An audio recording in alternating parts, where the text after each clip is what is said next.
네, 지금부터는 심장마비, 심정지가 발생했을 때 저희가 가족을 살릴 수 있는 심폐소생술에 대해서 알아보도록 하겠습니다.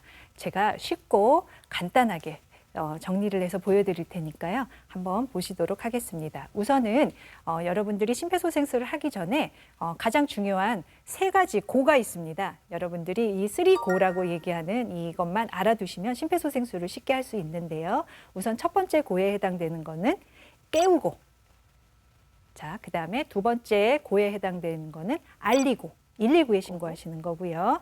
마지막 세 번째는 가슴을 누르고, 이렇게 저희가 3고라고 얘기하겠습니다. 그래서 우선 첫 번째 고에 해당되는 깨우고를 보여드리도록 하겠습니다. 깨우고는, 자, 환자 옆에 앉아두시고요. 두 손으로 가볍게 어깨를 두들기면 되겠습니다. 자, 이런 식으로요. 환자분, 제 말 들리세요? 제 말 들리세요? 라고 하시면은 깨우고가 된 겁니다. 만약에 깨웠음에도 불구하고 환자가 깨지 않고 의식이 없대든지 숨을 안 쉬대든지 그러면은 움직임이 없대든지 그러면 이거는 심정지 상황으로 간주해 주시고요. 바로 그다음 119 신고해 주시면 되겠습니다. 그래서 119 신고해 주시고요. 본인 혼자 있을 때는 119 신고하시고요. 만약에 옆에 주위에 도와주시는 분들이 있으면 그분들에게 119 신고해 주시고요. 여기 까만 옷 입으신 분은 지하에 있는 심장 충격기를 가져다 주십시오라고 요청을 해주셔도 되겠습니다. 119 신고 후에 스피커폰으로 바꿔주시고요. 자, 그러면 가슴 압박을 이제 옆에서 해달라고 요청을 하실 겁니다. 그러면 자, 이제 가슴 압박은 제가 꼭 깍지 끼시면 돼요. 깍지를 끼시고요. 이렇게 손바닥을 누르는 게 아니라 손에 여기 가장 뾰족한 부분 있죠. 손꿈치라고 보통 표현하는데요. 그 부분하고 깍지 끼시고요. 자, 위치는요. 여기 가슴뼈가 여기 속 들어가죠. 여기서부터 저희가 여기 늑골 있는 여기까지가 가슴뼈라고 보통 표현합니다. 가슴뼈를 2등분 하세요. 자, 그러면 여기서부터 여기까지가 2등분이겠죠. 요 아래쪽이 요만큼 발생하죠. 여기에 가운데다가 여러분들이 놓으시면 되겠습니다. 네네. 그리고 대신 배는 누르지 않도록 해주시고요. 자, 저를 보십시오. 자, 이쪽 손으로 해서 이쪽 부위에다가 이렇게 놔주시고요. 자, 깍지 껴주시고요. 속도는 100에서 120회 분당. 그러면 1초에 2번 누르시는 겁이 되겠습니다. 그래서 저 한번 보실게요. 자, 이렇게 하시고요. 자, 크게 제가 구령하면서 한번 해볼게요. 하나, 둘, 셋, 넷, 다섯, 여섯, 일곱, 여덟, 아홉, 열, 열하나, 열둘, 열셋, 열넷 이런 식으로 하시면 되겠습니다. 자, 지금부터는 제가 3고를 연결 동작으로 한번 보여드릴 테니까 보고 보시도록 할게요. 네. 자, 이제 제가 지나가다가 발견한 것도 해보겠습니다. 환자분, 제 말 들리세요? 제 말 들리세요? 여기 바지 입으신 분 119 신고해 주시고요. 치마 입으신 분 지하에 있는 자동 심장 충격기 좀 가져다 주십시오. 하나, 둘, 셋, 넷, 다섯, 여섯, 일곱, 여덟, 아홉, 열, 열하나, 열둘. 자, 이런 식으로 하시면은 119가 도착하고 자동 심장 충격기가 도착할 때까지 가슴 압박을 진행하고 계시면 되겠습니다. 네.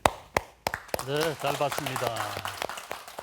자, 지금부터는 응급처치 중에 우리 영아라고 얘기하는 이제 아장아장 기어다닐 때쯤 되면은 눈에 보이는 많은 것들이 신기합니다. 그러다 보니까 이거를 그냥 바닥에 떨어진 게 있으면 입으로 그냥 막 하고 가져갑니다. 그래서 입으로 들어가면 문제가 없는데 입으로 들어간 다음에 하고 흡인이 되는 경우는 이 기도폐색이 일어날 수도 있습니다. 특히 요만한 1살 미만, 돌되기 전에 아이들이 많이 사고가 발생하기 때문에 이런 아이들이 이런 기도폐색이 있을 때 어떤 식으로 응급처치를 하는지 제가 보여드리도록 하겠습니다.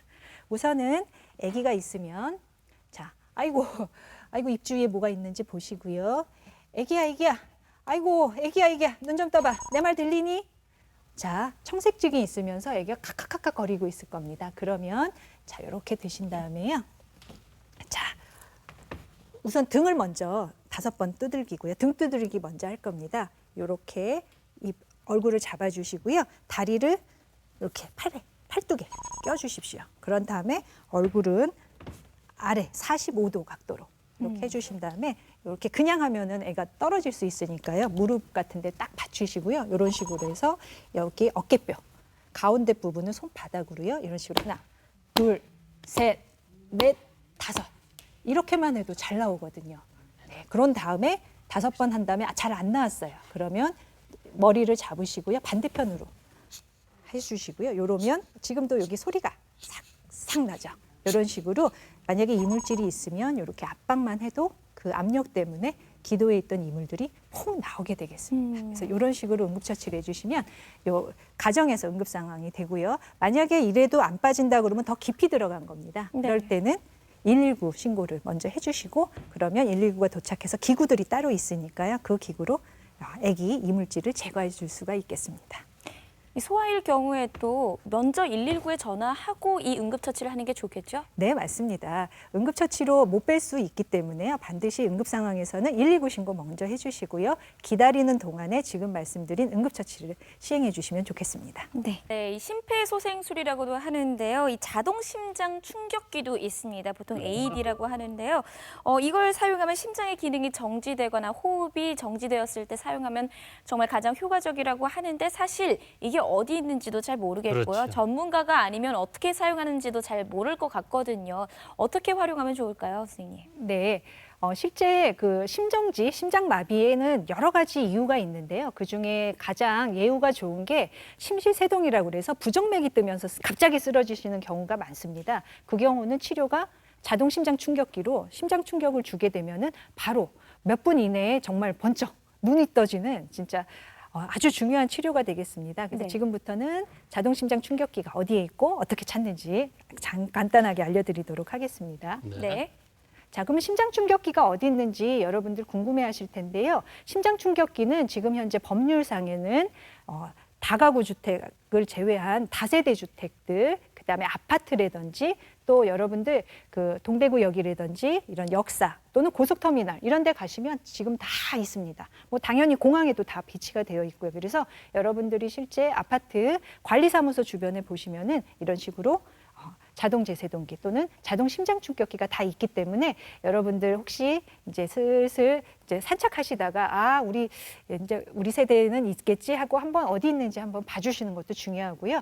그랬을 때 내 가족이 혹시 갑자기 얘기하다가 갑자기 쓰러졌다 그랬을 때는 이거 반드시 필요한 상황입니다. 그래서 요거를 수시로 알아두시면 되겠고요. 네. 만약에 내가 너무 급작스럽게 지금 상황이 발생해서 제가 아직 몰랐어요. 그러면 당황하실 필요가 없습니다. 지금 보시다시피 인터넷에도 내 사는 주소를 치면은 그 주소에서 가장 가까운 몇 미터 어느 지역에 누가 관리하고 있다는 것까지 나옵니다. 그래서 네. 혹시 자기 가족들 중에 아까 얘기한 심내혈관 질환이라든지 이런 응급 상황이 발생할 만한 위험 인자를 가지고 있다시는 분들은 가끔 집에 근처에 어디에 자동심장 충격기가 있는지 이렇게 인터넷 들어가셔서 보시면서 확인해 주시는 것도 아주 좋은 방법이 되겠고요. 사용 방법은 어렵지 않습니다. 보통은 이제 버튼형으로 그냥 온 버튼만, 기계만 켜주시면 되겠습니다. 하지만 요즘은 기계가 버튼을 누르지 않고 그냥 이렇게 갖다 놓고 뚜껑만 딱 열어도 이런 식으로 자기가 알아서 온 버튼이 됩니다. 그래서 요즘은 대부분 보급형들은 뚜껑을 열면 온이 자동으로 되고요. 그러면 얘가 멘트가 자, 환자 가슴에 패드를 부착해 주세요. 그래서 이렇게 손바닥만한 2개의 접착 반창고 비슷한 게 나올 겁니다. 그거를 요렇게 부착을 해주시면 되고요. 그런 다음에 걔가 반짝반짝하면서 저를 눌러주세요. 그럴 거예요. 버튼이 필요하면 그러면 그거를 눌러주시면 됩니다. 그래서 실제 작동이 30초 정도밖에 안 걸리기 때문에요. 뚜껑만 여시면 벌써 작동 시작한 겁니다. 그래서 뚜껑 여시는 거 기억하시고 부착은 여기 쇄골과 그다음에 여기 흉골, 가슴뼈 사이에 여기 하나 부착해 주시고요. 그다음에 하나는 왼쪽 옆구리 겨드랑이에서 한 뼘 아래쪽이라고 생각하시는 이 부위에 부착해 주시면 되고요. 이거는 고민하실 필요 없이 그 접착에 모양이 표시되어 있습니다. 자, 여기 부착해 주세요라고 표시되어 있기 때문에 그렇게 해서 부착을 해주시면 손쉽게 여러분들이 사용하실 수가 있겠습니다. 네. 그리고 가끔 이제 저처럼 이제 심폐소생술을 많이 하다 보니까요. 근데 이렇게 하다 보면 또두둑 소리가 납니다. 늑골이 부러지거든요. 네. 네네. 그래서 늑골이 부러지면 이 사람이 갑자기 깨어나서 당신 때문에 내 늑골이 부러졌을 거 아니에요 그러면서 아니면 그것 때문에 혹시 합병증 때문에 사망할 수도 있는데 어떡하나라고 질문이 가장 많이 들어옵니다. 하지만 늑골이 부러져서 죽지는 않습니다. 예, 그래서 그렇지만 혹시라도 그런 사고를 막기 위해서 응급의료에 관한 법률에서는 선한 사마리안법이라고 해서 응급 상황에 선의의 의도를 가지고 응급처치를 했을 경우에는 사망사고를 포함해서 모든 상황에 대해서 면책특권을 주고 있습니다. 네. 만약에 이런 식으로 이런 법률이 없이 늑골을 골절로 이제 뭐 했다 그러시면 제가 심폐소생술한 지 지금 22년 차거든요. 응급실에 근무한 지 저는 벌써 구속되고도 나갔을 겁니다. 그래서 그렇겠어요. 여러분들 괜찮습니다. 예. 선의의 의도를 갖고 하셨기 때문에 면책이 있습니다. 그래서 이렇게 심폐소생술을 열심히 해주시면 좋을 것 같습니다. 네. 네. 자, 여러분들도 응급 의학에서는 쓰리고 꼭 기억하시기 바랍니다. 네. 자, 그리고 이렇게 여름이 가면 곧 추석이 다가올 텐데요. 네. 사건 사고가 가장 많을 때가 아닌가 하는 생각도 드는데 어떤 환자들이 이 시기에 가장 많이 응급실을 찾을까요? 자, 우선은 벌에 쏘이는 겁니다. 대부분은 벌에 쏘여서는 그냥 아프고 말기 때문에 특별한 문제가 없을 거라고 생각하지만 어떤 분들인 경우는 벌에 쏘이면서 갑자기 피부가 빨개지고요. 입술이 부으면서 기도가 폐색되고요. 혈압이 떨어지시면서 그 자리에서 사망하시거나 쇼크 상태로 빠지는 경우가 많습니다. 그 경우를 저희가 아나필락시스 쇼크라고 합니다. 그거는 한 방울 맞아도 생길 수가 있고요. 여러 말벌의 집을 건드려서 여러 방 쏘여도 다 생길 수가 있기 때문에 여러분들이 주의하셔야 되고요. 최근에 많아진 거는 이런 약초나 더덕.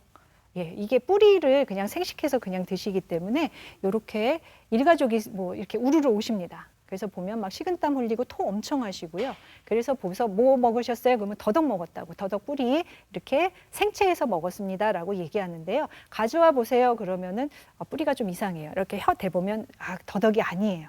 보면은 이게 바로 장록이나 자리곰 뿌리인 경우도 많습니다. 이런 식으로 이제 장이나 이런 데서 유통이 제대로 안 된 상태에서 그냥 보고 사갖고 오셔서 이렇게 문제가 발생하기 때문에 약초 사고도 여러분들 조심해 주셔야 되는 거 잊지 않으셨으면 좋겠습니다. 네.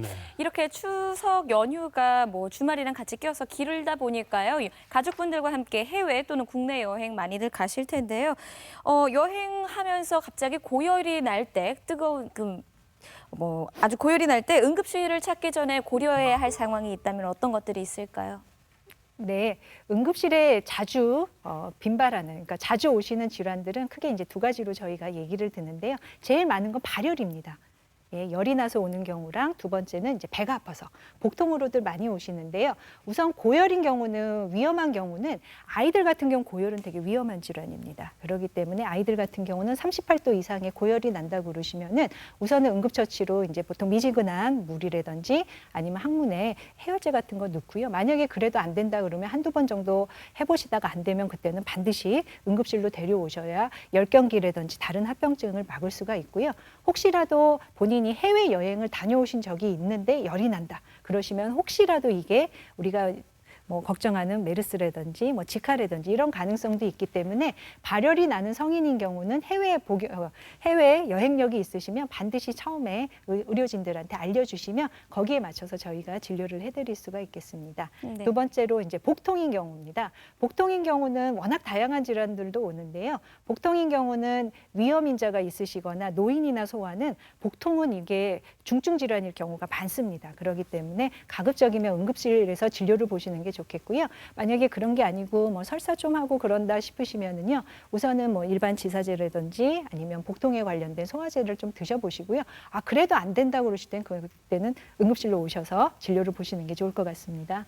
네, 응급실 안을 한번 살펴보겠습니다. 우리가 네. 가족을 데리고 응급 환자가 있었지 않습니까? 네. 데리고 가서 접수하고 한참 기다리는데 보통 가족분들 중에 왜 나만 안 부르는 거야 하고 화를 내는 분들이 많으시거든요. 네. 자, 응급실 내에서 왜 이런 상황이 발생하는지 응급실 의료 체계에 대해서 한번 얘기를 해주시죠. 네.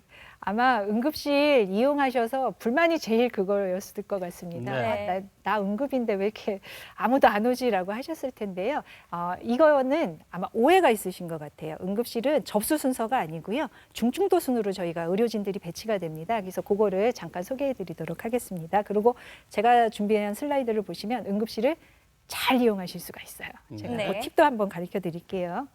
자, 응급실에는 이렇게 다양한 구역들로 있습니다. 이거는 자기가 원해서 빈베드가 있다고 들어가는 게 아니고요. 다 자기 중증도에 따라서 이렇게 중환자 구역으로 들어갈 수도 있고요. 아니면 요 앞에서 대기하는 구역으로도 가실 수가 있기 때문에 요 순서가 다 있습니다. 또 아니면 아예 중환자실로 입원할 수가 있습니다. 환자와 함께 워낙 급하게 들어오다 보니까요. 지갑을 챙길 정신이 없어요. 그래서 네. 치료비를 낼 수가 없어서 당황스러운 그런 때도 있을 것 같은데요. 이럴 때는 어떻게 처리가 되나요?